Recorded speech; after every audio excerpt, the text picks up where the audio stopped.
Xo'p do'stlar, hammaga salom. AQSh Jahon chempionatiga bilet olganlarga viza olishni yengillattirmoqchi.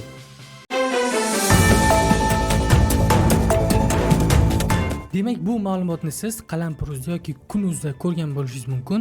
Demak, bu hammaga ishlaydi, ya'ni oddiy xalq ham keta oladi. Ya'ni prosta siz qaysidir O'zbekistonning o'yiniga Jahon chempionatiga borish uchun bilet oldingiz va sizga 100% viza beriladimi? Men hozir shuni dehqonchasiga, chapanichasiga, oddiy odamlarga bu yangilik qanchalik katta ta'sir qiladi. Deylik, masalan, siz Rossiyada ishlayapsiz yoki Qozog'istonda ishlayapsiz yoki O'zbekistondan chiqmagansiz, sizga ham, siz ham bilet olsangiz, albatta viza chiqadi. Men shu haqda batafsil qilib tushuntirib beraman do'stlar.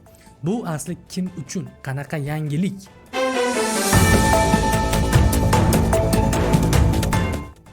Xo'p do'stlar, videoni boshlashdan oldin albatta obuna bo'ling, obuna bo'lmagan bo'lsangiz va like bosing.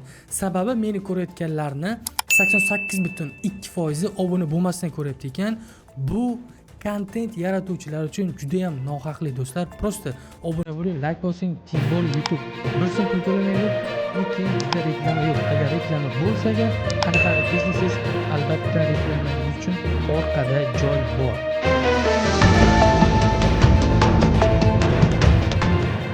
Demak, haqiqatda bu yangilik chiqdi. Ya'ni Jahon chempionatiga siz birorta o'yinga bilet olsangiz, chipta olsangiz, sizga elchixonaga kirganingizda intervyuni tezlashtirib berishadi yoki navbatingizni qisqartirib beradi. Ko'proq aytganda AQSh 1-2 so'm pul ishlamoqchi, ko'proq pul ishlamoqchi. Ya'ni avval o'zbeklar kiradimi elchixonaga, boshqa davlatdagilar kiradimi AQSh elchixonasiga? Siz oldin hujjatlarni yig'ishingiz kerak, bunga albatta vaqt ketadi. Elchixonadan navbat ochirib olish kerak. Bu juda ham katta ochirib.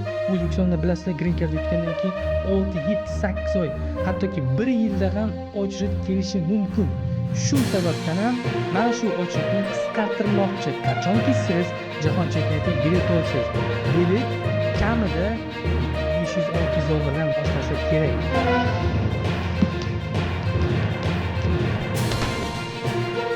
Endi bu yangilik kimlar uchun? Siz Rossiyada ishlaysiz, Qozog'istonda ishlaysiz, faqat ishga borib kelgansiz yoki O'zbekistondan chetga chiqmagansiz sayohat uchun. Siz uchun bu yangilikmi? Ya'ni siz ham prosta bilet oldingiz, shunchaki onlayn va elchixona hujjat topshirsangiz sizga viza beriladi. Yo'q, buni ko'pchilik nimagadir aytishmaydi. Shunchaki yangilik sifatida qabul qilyapti. Ertaga siz bu videoni ko'rmay turib, agentliklar va firmalar mana bunaqa yangi qonun chiqardi AQSh. Ya'ni seni biz jo'natamiz, chunki futbolga bilet olsang bo'ldi, qaysi o'yinga deb prosta aldab qo'yish mumkin. Chunki Instagramda, Telegramda ular targetga o'xshadi, reklama o'xshadi, ba'zi qo'shimcha o'xshadagi firmalar, ya'ni siz aldanib qolishingiz mumkin. U firma to'lovi kim dollar atrofida bo'ladi. Ya'ni bizda o'zbeklar 99% shartnomani o'qimaydi. Firmaga borib shartnoma qilgandan keyin shartnomaning qaysidir bandida sizni ziyoningizga ishlaydigan joyi bo'lishi mumkin. Agar klient elchixonaga kirib o'zi tomonidan, ya'ni o'zini aybi bilan suhbatdan o'tolmasa, demak biz berib olgan pulimizni, ya'ni firmalar 30% uniform olib qolishingiz mumkin deganligiga istisnosan qo'l qilib qo'ygan bo'lishingiz mumkin. Ya'ni bu yangilik turistlar va haqiqiy futbolchilar uchun, ya'ni futbolni ko'rayotganlar uchun, borib ko'rayotganlar uchun. Ya'ni bu vizani olish uchun nima qilish kerak? Hozirdan yoki avvaldan siz O'zbekistonda chet elda bo'lgan qanaqadir turnirlar, masalan, deylik, Misr bilan o'ynadi, Eron bilan o'ynadi. Mana shu o'yinlarga borib stadiondan kuzatgan bo'lishingiz kerak va o'sha o'yinga olgan biletingizni saqlab qo'yishingiz kerak ertaga isbot dalili uchun va ko'proq chet davlatga sayohat qilgan bo'lishingiz kerak va imonni viza kartada ko'proq pul ishlatgan bo'lishingiz kerak. Chunki Amerikaga boryapsizmi?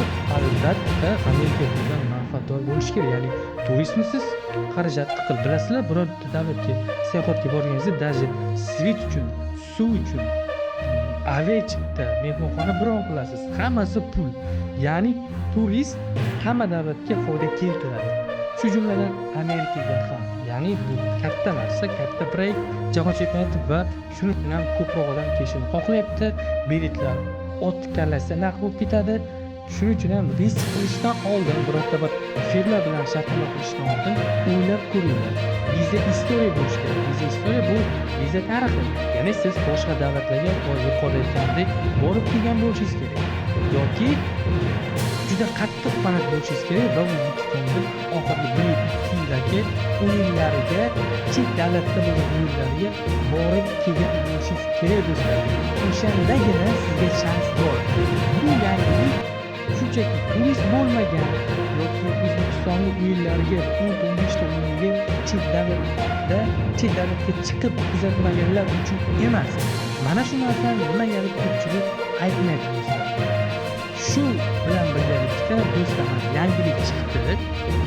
Hech qaysi Instagramda, YouTube'da yangilik o'zini aytadi, lekin yangilik oddiy xalq, oddiy odamlar uchun qanday plyusi bor? Haqiqatda o'zingizda odamlarga ishlaydimi? Oddiy odamlarga, oddiy xalqqa yoki qanday foydasi bor, qanday zarar bor?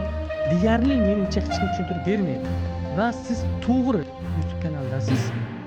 Bu degani o'zim kanal maqtayapman. Bu degani shunchaki obuna bo'ling do'stlar. Obuna bo'ling va like bosing, chunki video foydali. Bundan keyingi chiqayotgan videolarimiz ham foydali bo'la Xudo xohlasa. Kommentariyaga yozing, qanaqa savol bo'lsa va Amerika elchixonasida qanaqa suhbat bo'ladi va mana shu suhbatga tushadigan ko'p beriladigan savollarni men Telegram kanalimga joylab qo'yganman. Telegram kanalimning linki mana shu videoni albatta kommentariyada qoldiraman. Savol bo'lsa yozinglar, obuna bo'lish va bittagina like sizdan aylanib o'ldirib ketsin. Shunaqa bo'ladimi? Bye.